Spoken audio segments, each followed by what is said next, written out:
In this Wix tutorial, we're going to take a look at how to add a recovery phone number to your Wix account.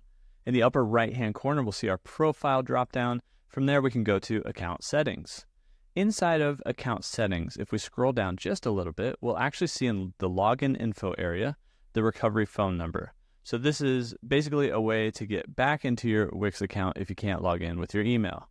So we can come over here and press this button that says add phone number. In here, we can choose, I'm going to choose US, but wherever you're from here as far as the country code, and then we can enter in the number that we want here. After you've entered in the number, it's going to ask you to confirm the number. So there will be a 6-digit code sent to that phone number. It'll come through as a text, and you would just enter in that 6-digit code, in my case, 871734.